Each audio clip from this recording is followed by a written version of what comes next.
Bakit kaya ganyan ang mga baby boomers? Iba sa view ng pananamit, when I decided to enroll to a gym, tinanong ako ng mom ko, hindi ka naman magsushoot ng ganyan lang sa gym mo.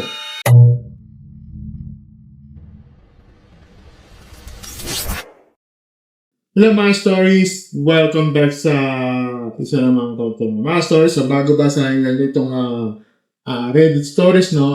Isang balita muna tayo, no, sa local events. At saka public service muna tayo ng, ano na, kasi tayo ay, ano, no, nakikiramay sa nanalangin, no? Para sa mga ka-stories dyan sa Mindanao na sinananta ng magnitude 7.8 na din doon. No? Lalo na sa mga pamilyang natin sa Jensen, sa Davao, sa Langani, di ba? Na nawalan ng mahal sa buhay. No? Hindi kayo nag-iisa, no? Sana ay ligtas kayo sa lahat ng at sa nahanap na ng nawawala. No?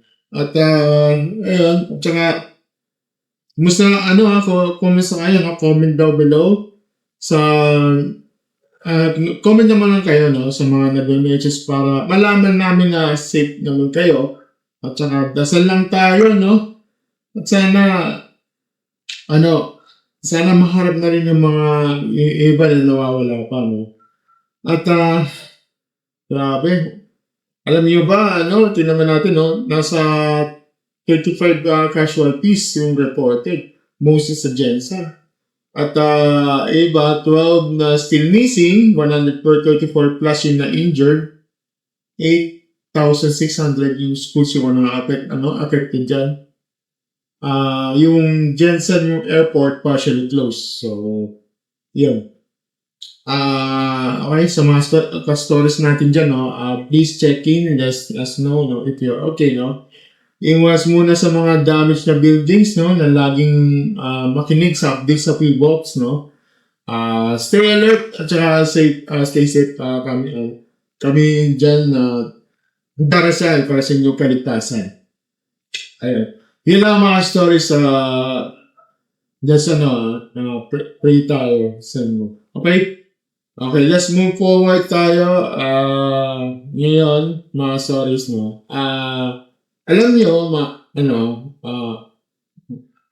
alam niyo mga stories. Sa pamilyang Pilipino, hindi lang ulam na pinag-aawayan dito. Pati na rin yung mga suot natin.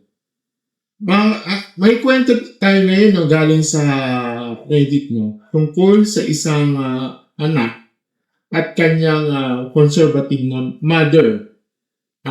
Considered sa mother pagdating sa pananamit. Masyado nga bang sexy or sadyang old school lang si mami? Pag-usapan natin, no, yan. Pero bago lahat, no, basahin natin yung post ito. Galing ito sa Reddit. So, sabi ng sender, no, bakit kaya ganyan ang mga baby boomers? Iba sa view ng pananamit, when I decided to enroll to a gym, tinanong ako ng mom ko, hindi ka naman magsushoot ng ganyan lang sa gym mo. Referring to the shorts I wore during home workout.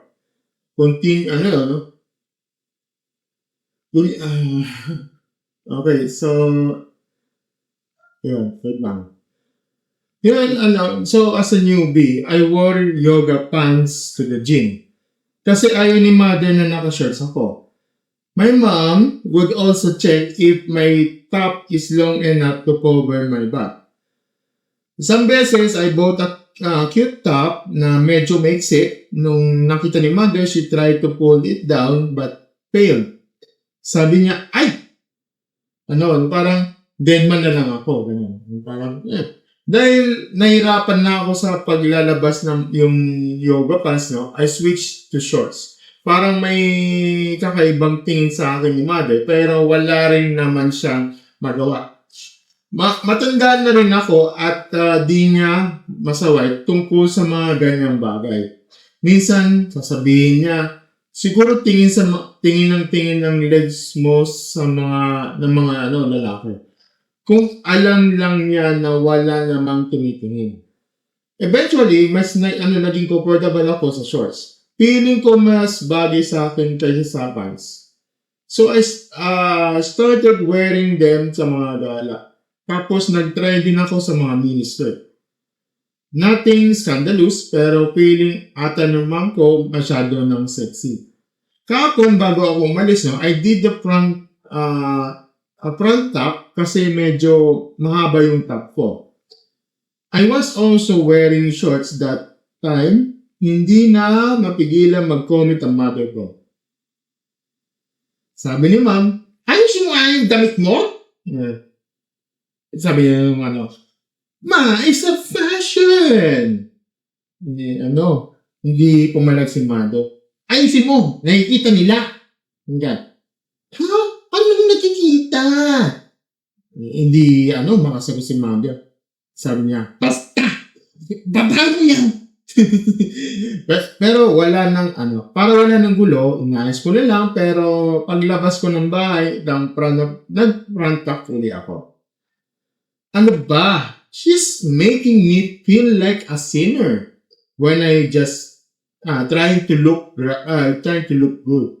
Feeling ni Mother isa akong malaking tukso sa lipunan. Ganyan ba talaga ang kahenerasyon niya? May nakaka-relate ba sa akin? Okay. So, mga stories yun yung kanyang sa Reddit So, sabi ni Sendo, bakit kaya mga ganyang baby boomers, iba yung view ng pananamit? Well, I decided to ignore the gym. Tapos, tinanong yung mom ko, hindi naman nagsushoot ng ganyan ng gym, referring to the shorts I wore during home workout. Diba? Tapos, ganyan ba talaga yung mga karelasyon? Yung nakakalit ba sa akin? Okay, mga stories, let's break this down. Ito, mga ganyang stories na. First of all, to our sender, you are not sinner for wanting to look good and feel comfortable.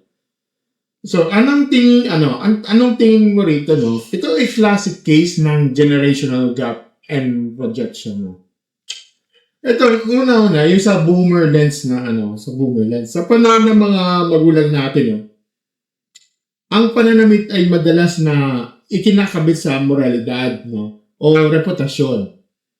Para sa kanila, yun yung nagpakita ka ng balat, parang binibigyan mo ng lisensya ang ibang tao na bastusin ka. Yun ang mindset nila, okay? Kumbaga, protection through restriction. Okay? Number 2, yung sa male gaze myth. Okay, yung male gaze myth, Sabi ni Mother, tingin sa legs mo ang mga lalaki. Dito natin makikita yung concern niya na hindi naman talaga yung anak. Okay? Kundi yung magiging reaksyon ng ibang tao. Well, it's sad, pero yan ang kinalakihan nila, diba? Number 3 is basta argument, Pansinin niyo, yung tinanong ng sender kung anong makikita, Hindi makasagot si mami, Bakit? Kasi wala naman talagang logical ng dahilan, It's just the ingrained fear na bawal yan, Well, ang opinion ko dito, masyadong sexualize ang tingin ni Mother sa katawan ng anak niya. Samantalang ang sender, ang tingin niya sa katawan niya is vessel for fitness and passion. Dalawang magkaibang mundo yan, okay? Pero sa akin, para sa akin, at sa mga ka-stories na nakaranas nito, well, straight to the point tayo, you are the adult, okay? If you are paying for your own clothes and you're not doing anything scandalous, go ahead, okay? Pero advice ko, huwag mo nang asahan na magbago yung pananaw ng mami overnight, okay? Mahirap baguhin ang dekadang paniniwala. Ang mahalaga, naitama mo yung boundaries mo na may respeto, okay? So, like what you, ano, no, like what you did, sinunod mo naman yung loob mo sa bahay na para walang gulo, diba? Pero yung nasa labas ka na, binalik mo yung style mo. Well, choice mo yan eh. Choice mo yan. Your body, your rules, diba? Basta siguraduhin lang natin na safe tayo lagi sa paligid natin. Ganun na yun. Kaya mga stories, no, naranasan nyo rin ba yung sitahin ng magulang, no, dahil sa fashion sense, no, sa fashion sense nyo, no? O baka naman sa inyo mami na kinakampihan nyo. Well, comment nyo lang yun sa ibaba, no? Yun lang yung masasabi. Kung gusto nyo ganitong story natin, no? Sa Reddit, no? Don't forget to like, share, subscribe sa ating channel, and click the notification button sa ating baba. As always, mga stories bago tayong paalam, no?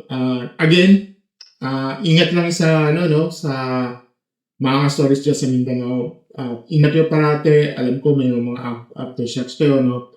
Pagdasalan lang natin yung mga tragedy dun sa Mindanao. Thank you and have a great never-ending stories. Bye!